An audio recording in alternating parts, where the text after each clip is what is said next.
Well, ladies and gentlemen. You already know what this is this morning. Time for yet another solo leveling chapter reaction and review. So I really do hope everyone is doing fine this fine morning. Hope you all had a good rest if you're just now waking up. And if I'm speaking to people across the seas, well, I hope it's a good evening, day, or night for you. So, with that being said, yo, peoples, Kyushu92 here. It looks, man, it's mad bright outside. Kyushu92 here with yet another solo leveling reaction and review. It's time for the next chapter, chapter 167. Just a little bit of a recap. In the last chapter, we finally see Jin speak to his father, and we found out that his father was an emissary for the rulers, who at first was tasked with taking out all of the monarchs, including the Shadow Monarch, who was Jin. But then they changed it, saying to protect the monarch at all costs. And after everything was said and done, the last thing Jin has from his father is his father saying, sorry, I couldn't be a better father to you, reconciling with his son, and then just fading away. And his mom kind of has that intuition of what happens. And then Jin meets up with his family, and they both hug it out. And then the last we see in the last chapter is every hunter from around the world gathering underneath the gigantic gate in Seoul. Then the gate starts to crack and fluctuate. And then we see not the enemy that I was expecting to see come out of the gate, but we have multiple shadow soldiers, like not the rulers themselves, but the ruler soldiers. I said that in the last part. But ruler soldiers, and then shadow dragons come out. And then we have this one dude just come out of it and just step out amongst all these people with a massive amount of shadow drip. And I really get to hope we find out who he is in this chapter. So let's go ahead and get started with the first page being this dude with a giant greatsword on his side coming straight out of the gate. Chapter 167. And then one dude just says, everyone, commence attack! And then everyone just gears up to attack. Everyone is preparing to fight. And then someone just yells out, nobody move! And then someone saying, why? Why are you stopping us? Cease attack! Cease attack! And then it's Jin who told everyone not to move. And then Woo's wondering, like, Hunter Nim, why? And then Jin says, it's all right, Chairman. And then the dude who came out of the gate steps down, and there are so many more soldiers. He's just walking out of the gate like he's Madara Uchiha. This dude, we see him in all of his glory with his giant sword at his hilt, at his side. And he's just walking down. And then Choi Jong-in is thinking, just what are they thinking? Are they really planning on having a face-off with that many demonic beasts without attacking them while they're still in midair? And then Jin, who's standing still at first, starts to walk forward. And then there's this massively long panel showing the endless amount of soldiers directly in front of Jin. And then Jin steps in front of this one guy. And then the guy, who is clearly like 10 feet tall, is just standing there in front of Jin. And he just continues to look at Jin. And Jin looks at him. And then the guy drops to his knee. Oh, we get his name! Yo, we get his name! And he kneels and says, Grand Marshal Bellion. That's his voice. It's not going to be like the Frost Monarch's voice where they're like, oh, so condescending. His will be of the most profound accent for him. Far more deep and commanding than that of the Shadow Monarch before. That will be Grand Marshal Bellion. I love that name. And as Bellion, kneels, he says, "We respectfully greet our liege." And as he says that, every single dragon, every single soldier that was there, including all the ones floating in the air, they all kneel before Jin. "We respectfully greet our liege."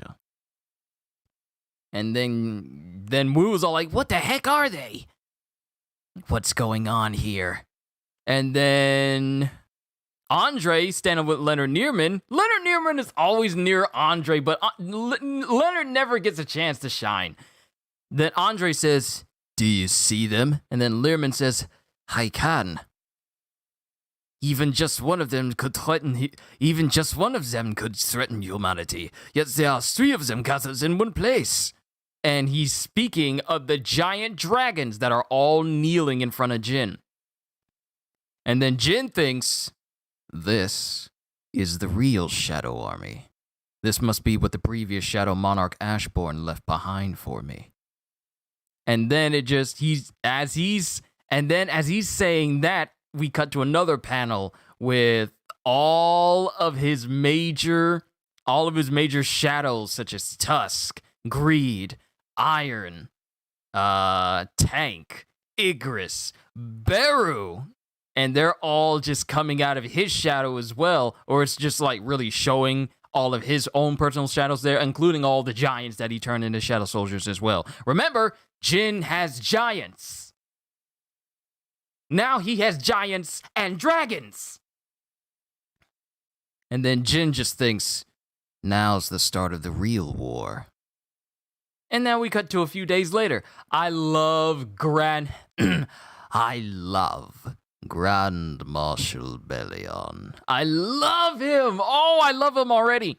A few days later, at the Korean Hunter Association, Emergency Measures Committee meeting room. The foreign press are requesting for us to release an official explanation of what happened. The American Hunters Bureau is asking for us to reveal Hunter Sung Jin Woo's location. The city's disaster headquarters is asking whether we can allow the evacuated people back into the city. The Jimmy Show of the Hunters Channel is asking and have an interview with Hunter Sung Jin Woo. Whoever Jimmy is, tell them they're free to take him if they can get him to appear on their channel. Hunter Sung Jin Woo's summons just had to pop out like that. And then, the world is just turned upside down by the fact that every single one of these shadow soldiers are now Jin's to command. And the world doesn't know how to really respond to it.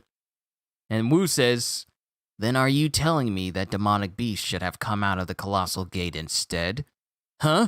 No, that's not what I meant. Do you really think that instead of getting calls for interview requests? We should be getting calls from the families of the deceased hunters and get away with only being free as we are now?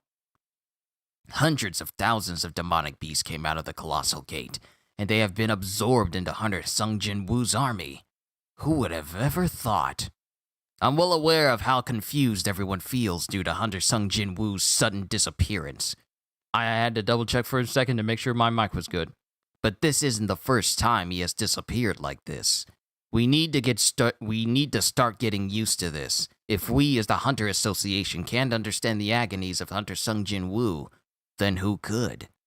I apologize, Chairman. I was wrong. And then Woo just breathes out a sigh. I wonder what Hunter Sung Jin Woo is doing right now. And then we cut to, the mountains, and there's multiple craters in the ground, and Jin is standing there in the hand of Tusk. Come on now. Load up this picture. Load it up. Thank you.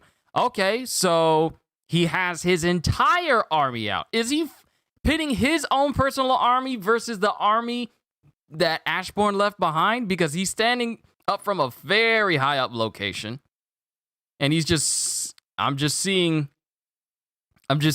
armies on one side and shadow armies on the shadow army on one side and shadow army on another. Is he having his own personal total war experience? And then Bellion continues to speak. Holding a practice battle by dividing the forces into two. I've never even thought about this kind of military training. And then Jin says, they can't die after all.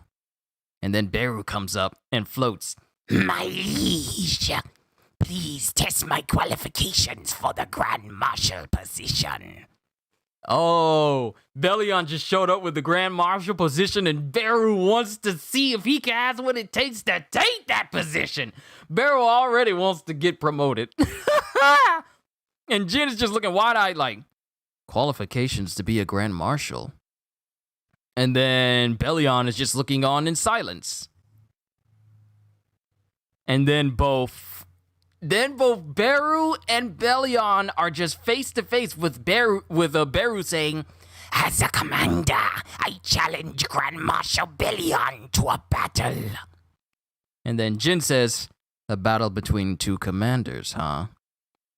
And then it shows Bellion and Beru as everyone has just vacated the entire space. Everyone is just on the sidelines as Beru is preparing to take on Bellion. And then Beru lets out his war cry. And then Bellion draws his sword and holds it right in front of him, one-handed. It is a great sword. It is an ultra great sword. Think of the biggest sword you could ever think of in Dark Souls. That is what Bellion is using one-handed. And then Jin is thinking, does he also use a great sword like Igris? He's much bigger in size compared to Igris, though. Same with his sword. I assume he leans more towards power than speed.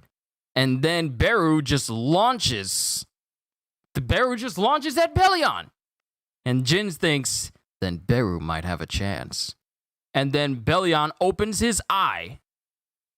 And then his great sword is also a whip. Oh, his great sword is a whip sword. Yo, look at Bellion channeling his Inusabi Maru. Yo, he just swings his sword down and it splits into a whip sword. And this shocks Jin. He's all like, what the what? And then it whips into the ground in multiple locations that Beru barely manages to dodge. But Beru starts to dodge around these whip swords attacks and still launches towards Bellion. And then Bellion does something to his sword, and it causes it to implode. It causes it to implode around Beru. And Beru's already... No, not only that, but it doesn't just implode around Beru. It wraps around Beru. He contorted his whip greatsword to entangle and bind Beru, literally. And the dude barely moved from the spot he was standing when the fight began. And Beru's just staring at him wide-eyed, still being bound. And then Jin thinks, is it over already? To think that he neutralized Beru's attack in an instant. His reflexes are beyond what I had expected. Yeah, he literally, before Beru could even touch him, he bound up Beru in his whip. Bellion bound up Beru in his whip sword and grounded him before Beru could even get close. And then Jin continues to think, every single strike from him is powerful enough to destroy the earth below him. No wonder he holds the title of Grand Marshal. And Beru's eyes just squint in frustration. And then Jin continues saying, but he still shouldn't let his guard down. And then Beru's eyes light up. And then in an instant, despite being bound by Bellion's whip sword, Beru is directly in front of Bellion, digging his claws into his chest, with Jin saying, the greatest strength of an insect is its tenacity. I love Bellion. Bellion is such a bad dude, but we don't sleep on Beru though. Just because he got bound up, the dude does not know how to give up. But now we're at the Beijing International Airport. Oh, we can see Hunter Liu Zhigong over there. There are proud hunters who left to support South Korea in their battle. Although many are sending their applause towards Hunter Liu for his courageous choice to support South Korea, there are many who think there is no reason for us to aid South Korea. Is there anything you would like to say? And then Liu Zhigong says, who the heck is spouting such crap? Pardon? Do those guys have a brain as an accessory and aren't able to read maps? Do they really not realize what country is just above South Korea? If there is anyone stupid enough to say such a thing, please tell them this. Liu Zhigong, was not confident enough in being able to stop something if Hunter Sung Jin Woo failed to stop it, so I went to assist him. If anyone has a problem with that, they can go face the demonic beast themselves. And then all of a sudden, Liu Zhigong's eyes light up, akin to that of, Go Gun Hee. Light up like with power of the rulers, kinda. His eyes light up all of a sudden, and then everyone around him starts staring in his same direction. And then he kind of sweats a little bit on the side, just saying, no way. And then a gate opens in Beijing. Like a giant gate opens over Beijing. And then someone is saying, and I think I have a feeling who this may be. Is that so? So the Shadow Monarch has turned against us. Very well. I will take care of him myself. You guys do not do anything. We must prevent further losses in our forces. And then a giant claw comes down right next to whoever this guy is speaking. And I have a feeling I know who it is. My soldiers, prepare for battle. Okay. I have a feeling I know who this is. With all the dragons that is just sitting behind this guy alone in his chambers.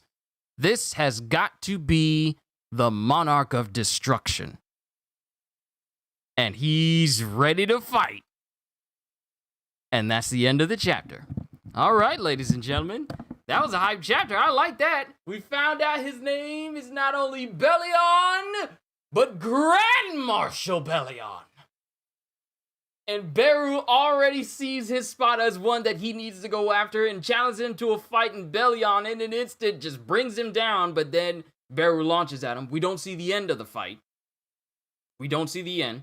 We just cut straight to Beijing, and then a gate is starting to open over Beijing now. And everyone else is just awestruck.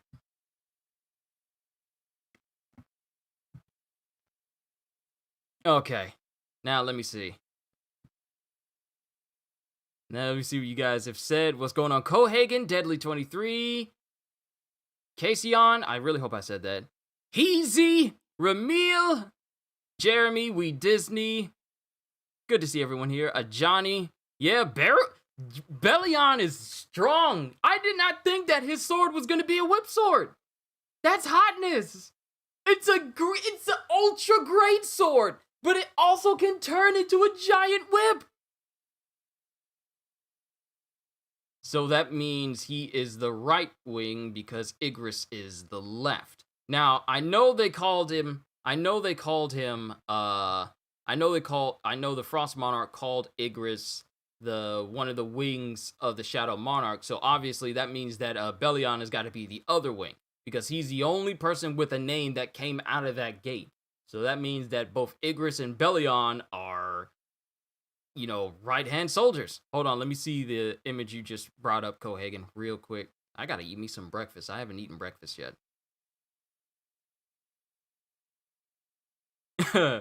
Sung Jin Woo with the power of the Shadow Monarch. Mm-hmm. Sung Jin Woo with Bellion and the rest of his armies in front of him. Mm-hmm. This is such a good chapter. The Shadow Army, the king wishing to go to war, had finally regained his soldiers. Oh my goodness, this is about to get real good. This whole chapter is about to get real good. Now, this might be Kind of wish they drew the scene where Igris said to Jin that the Legion is ready few hours before the gate open. Danny Moondragon, if you're talking about something that's in the light novel, you have to understand that light novels will always be different. Will always be different than how a manhwa or manga is portrayed. Like, that time I got reincarnated as a slime. I'm sure that has a light novel, but it's going to be different. The manga is not going to do the exact same thing that a light novel can do. So if there's anything different in the manhwa than the light novel, that's because they're not supposed to be the same. They're not supposed to be the same exact thing. If that was the case, then the pictures would be in the light novel. That's just what I'm saying. So if there's any discrepancies that anyone tends to have with the manhwa not doing something from the light novel, that's on purpose. Because that's the manhwa. Look at the second link. Okay, hold on. Let me look at the second link. Hey, GG noob as he walks past this big ogre-looking monster. But yes, Jin has 3 talking shadows now. He has Greed, he has Igris, he has Beru, and now he has Belion. So that's 4. That's 4 talking shadows he has under his command now. Not only that, but since he already had a vast army, is Belion stronger than Igris to you? I mean, here's the thing. I would like to think that they are... Got 5 wallpapers in this chapter. You're not kidding. There are so many wallpaper-worthy panels from this whole chapter. But, here's the thing. I would put both Belion... I would put Belion on the same level as Igris, but the fact that they have different strengths, but they're both at the same level. Igris is great with his speed, whereas it appears that Belion is clearly good with strength. He's a strength build, whereas Igris is the dexterity build, but they're both monstrously strong. And Jin acknowledged that, wow, he's so strong that he can literally destroy the earth around him. So Belion is pretty much the strength side of the Shadow Monarch, while Igris is the speed side with the Shadow Monarch. Now, since Igris has the Demon King Longsword, which can basically let him use lightning infinitely as he attacks, I mean, it's, I would like to think that they're both on the same level.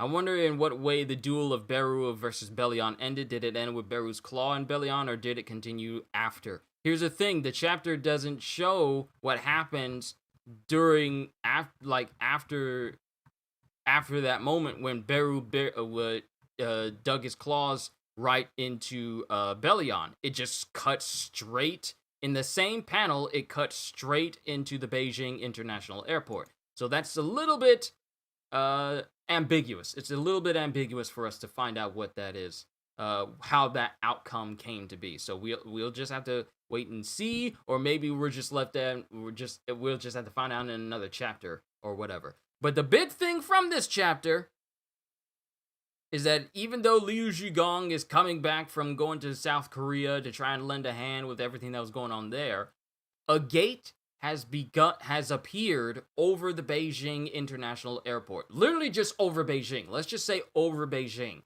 And then we cut to some dude in a throne room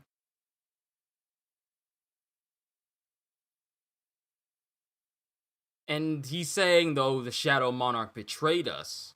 Fine. And he just literally channeled Thanos, where he says, okay, I guess I'll have to do this myself. He says, is that so? So the Shadow Monarch has betrayed us. Very well, I will take care of him myself. You guys do not do anything. We must prevent further losses in our forces. So, with that being said, I would like to believe that this is one...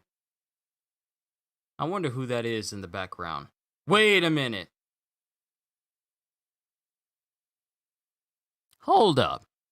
Why does that dude who's talking to the Monarch of Destruction, because that's who this is, because the Monarch of Destruction is literally the King of Dragons, and he has like a whole army of dragons behind him. Why does this guy look like the architect before he took on the guise of the statue inside of the god statue room? The guy that's talking to him, he's like cloaked in full-on robes and everything.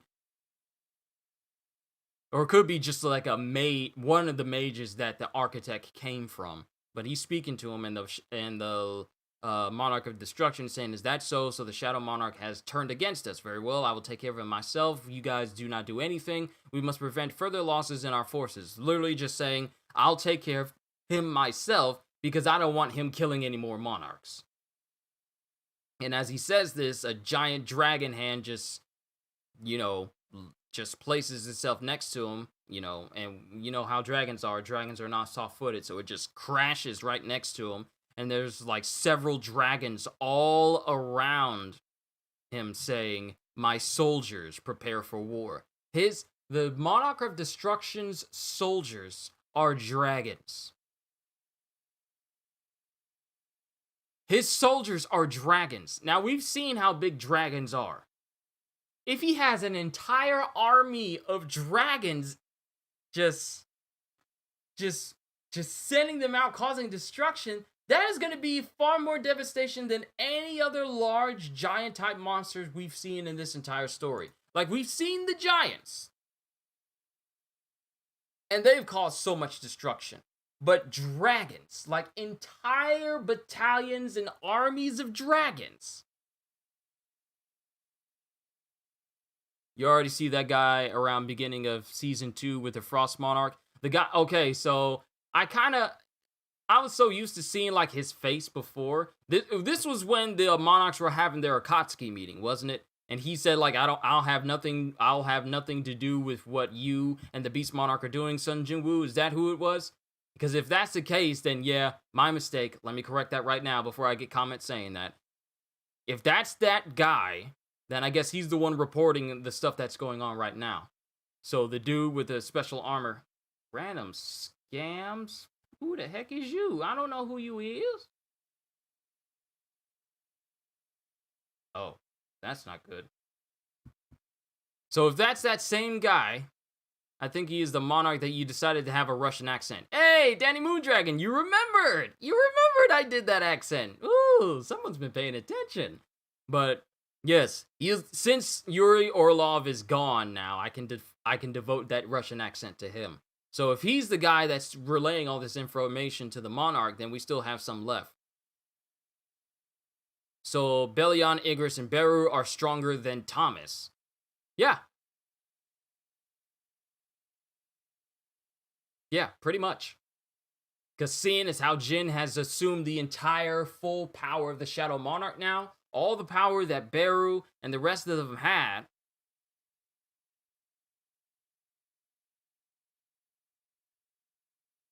Sorry, I was reading this comment. The regular silver-clad soldiers possessed a pair of wings, 2 wings, while the rulers had 6 wings.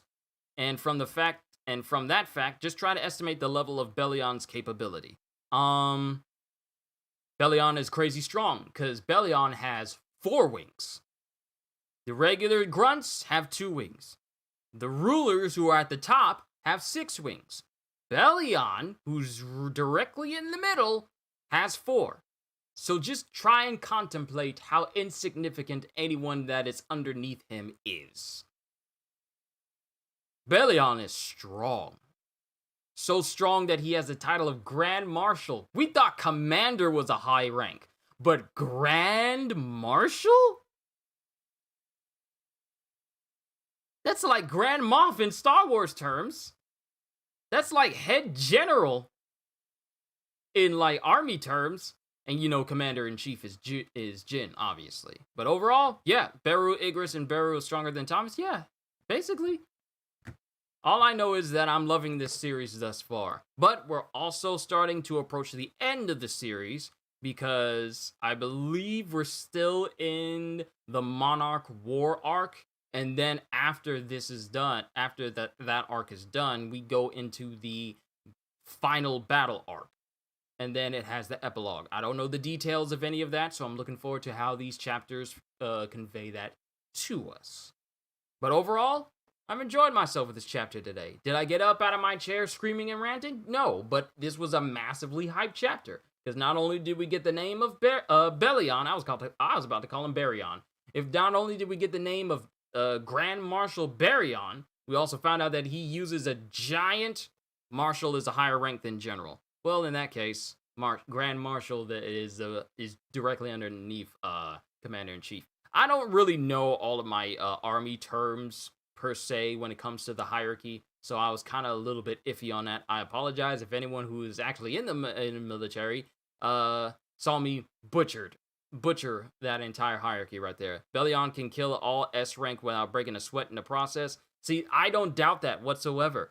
With Jin having the full power of the Shadow Monarch, and the fact that Jin was able to take on all these other monarchs no problem when everyone else pretty much had major issues, I wouldn't be surprised if any of his soldiers, like Bellion and Beru and all of his other high-ranking Shadow soldiers, could take on any S-ranker without any problem. I would not be surprised.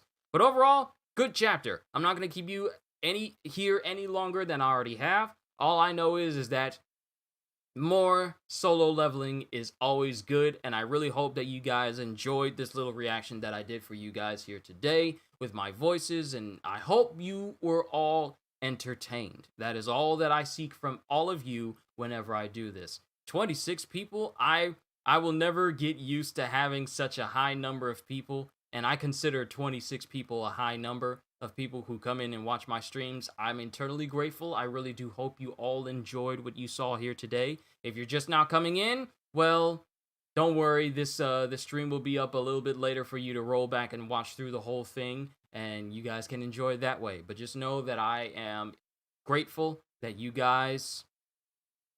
Hold on. The translators should be consistent of their rankings, though, because sometimes they refer to Beru as a commander, sometimes a general. Yeah, it goes in between. Sometimes it's a commander, sometimes it's a general. It's kind of hard for it to be consistent sometimes. So if it seems like I'm going back and forth with, calling one a commander or calling one a general, that's not my fault. I go by what the chapter says. We don't mind if you keep us longer here. But, okay, so let's just real brief. I won't keep you long, because I kind of want to still eat breakfast, and then I gotta send something very important to my dad, who just texted me while I was doing this reaction, and I'd never even noticed until right now. Jin already had a massive army comprised of pretty much so many different types of creatures and monsters and everything he's defeated thus far in this entire series. Just a massive army that can literally take on any guild if he so chose. Now, with the giant gate that opened over Seoul, having the rest of Shadowborn's army, not Shadowborn's, Ashborn's. Why did I call him Shadowborn? With the rest of Ashborn's army in there, that already substantially large army, complete with 3 additional dragons of its own, gets added on to Jin. Jin literally has a nation's entire army at his disposal now, if not 2 great nations. And I feel like Jin is going to need every single one of them for the war that is about to begin. Specifically, the war between the Monarch of Destruction.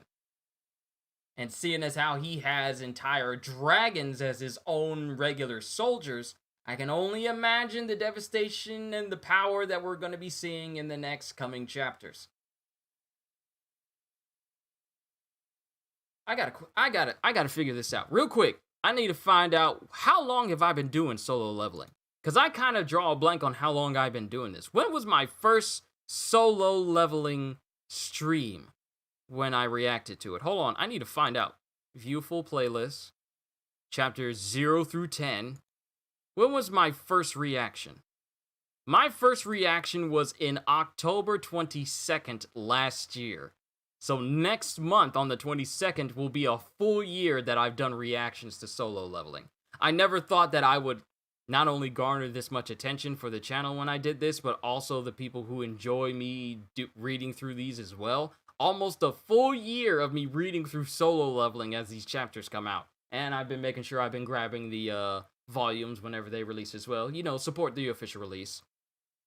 Here's a useful info. Jin now has 100,000 Shadow Soldiers.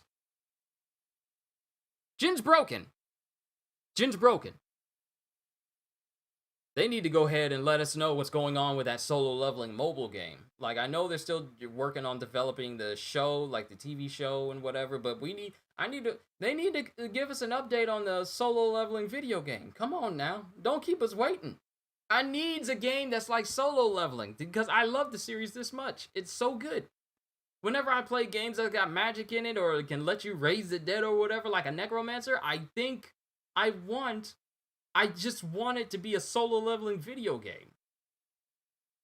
Think Bellion can beat the Frost or Beast Monarch? Yes.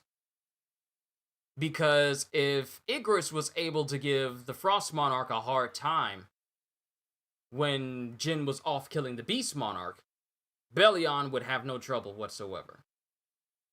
That's what I feel. Because Jin, at his full power, was able to contend with the Beast Monarch as if the Beast Monarch was just a tiny little insignificant little puppy to him. So can you imagine a fully powered Bellion fighting either the Frost Monarch or the Beast Monarch? Because beforehand, they were like messing with Jin before.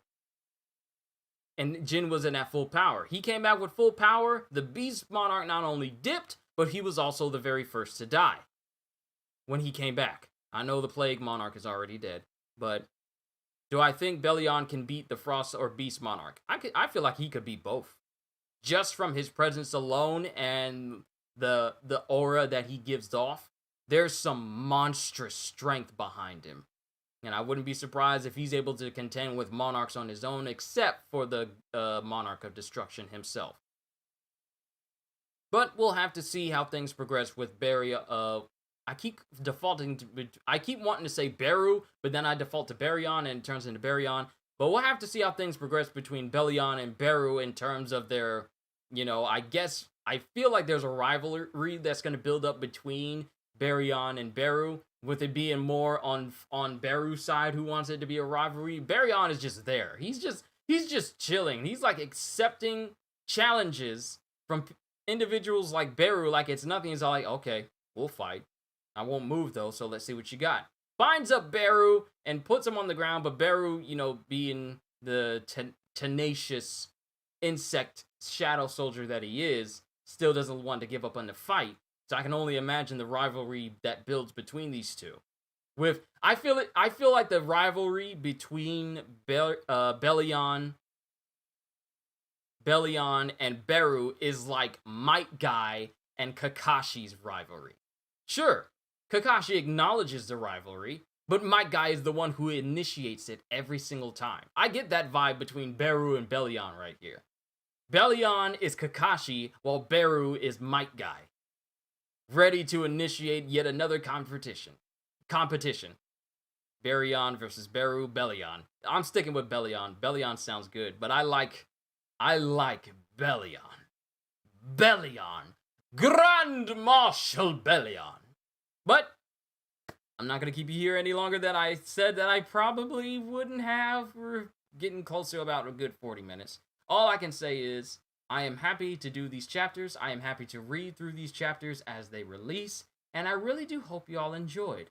So, hope you all enjoyed. Can't wait to see you all in my next video. And if you're new to the channel and you enjoyed what you saw here today, then consider subscribing because I am always looking forward to entertaining you. So have a fantastic day. And once again, as always, thank you for giving a small YouTuber like me the time of day to be able to entertain you. And if I wasn't able to entertain you, then that just means I need to try harder. But I won't stop until I do. So, later, peoples!